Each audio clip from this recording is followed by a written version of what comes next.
WhatsApp English क्लासमध्ये पुन्हा एकदा विद्यार्थ्यांचं स्वागत. आज वार शुक्रवार दिनांक 2 फेब्रुवारी 2024 आणि आज आपण आपला क्लास क्रमांक 90 आपण बघत आहोत.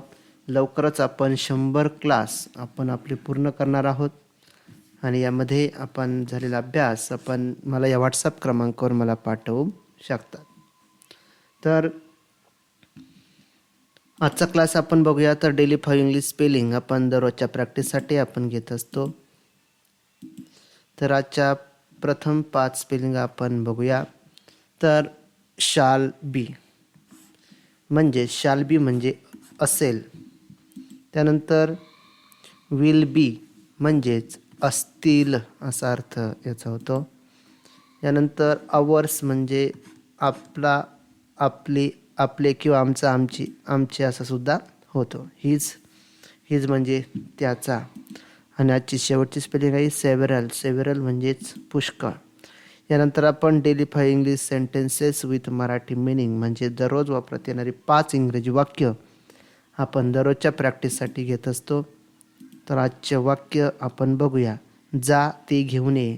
तर आपण गो गेट दॅट असं इंग्लिशमध्ये म्हणतो. जा ते घेऊन ये, गो गेट दॅट. त्याबद्दल सर्वांनाच माहिती आहे. Everybody knows about it. त्याबद्दल सर्वांनाच माहिती आहे. Everybody knows about it. मला आत्ताच उत्तर दे. आन्सर मी राईट नाव. मला आत्ताच उत्तर दे. तर त्याला म्हणायचं आन्सर मी राईट नाव. यानंतर पुढचं वाक्य आहे. ती मला नेहमी हसवते. She always makes me laugh.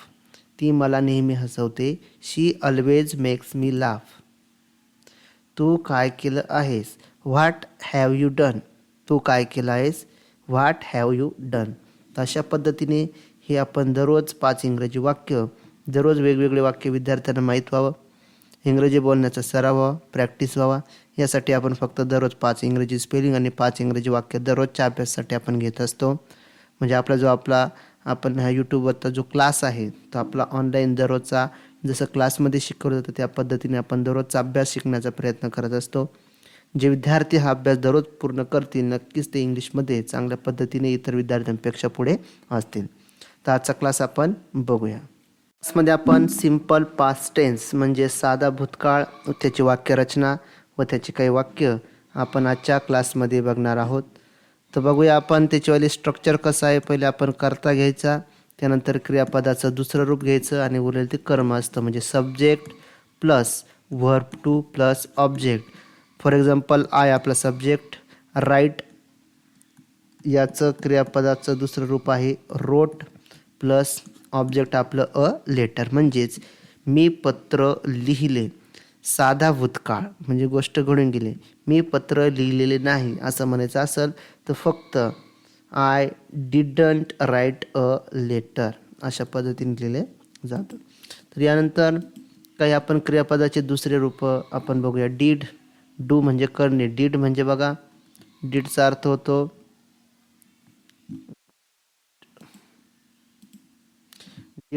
होतो बघा केले, केली, केला. राईट म्हणजे लिहिणे. रोट म्हणजे लिहिले, लिहिली, लिहिला. इट म्हणजे खाणे. ॲट म्हणजे खाल्ले, खाल्ली, खाल्ला. बाय म्हणजे विकत घेणे. ब्रॉट. ब्रॉट म्हणजे ब्रिंग म्हणजे आणणे. ब्रॉट म्हणजे आणले किंवा आणली. रन म्हणजे धावणे. रॅन म्हणजे धावलो, धावले, धावली किंवा धावला.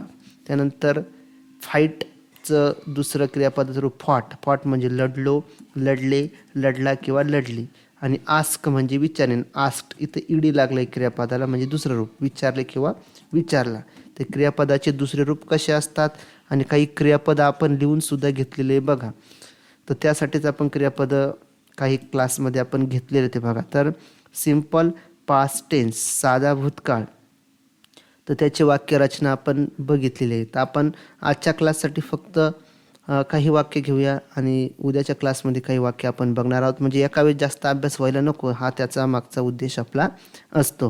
म्हणजे एका वेळेस आपण खूप काही घेऊ शकतो पण मग विद्यार्थ्यांना चांगल्या पद्धतीने लक्षात राहावं. थोडं थोडं शिकायचं आपल्याला. आपला क्लास दररोजच असतो. सुट्टी आपल्या क्लासला नसते. फक्त आपण सॅटरडे जो आहे शनिवार तर सॅटरडे फक्त आपण विद्यार्थ्यांना अभ्यासासाठी देत असतो आणि संडे पुन्हा मी एक टेस्ट झालेल्या अभ्यासावर बनवून टाकत असतो. तर त्यामुळे आपल्याला काही टेन्शन नसतं, 1-2 दिवस वाढ वापरली गेली तरी चालेल. तर पहिलं वाक्य आपण घेतलं आहे, मी क्रिकेट खेळलो, म्हणजे क्रिया झालेली आहे बघा भूतकाळात, म्हणजे आय. सब्जेक्ट प्लेला आपल्या क्रियापदाचं दुसरं रूप ईडी लागलेलं आहे.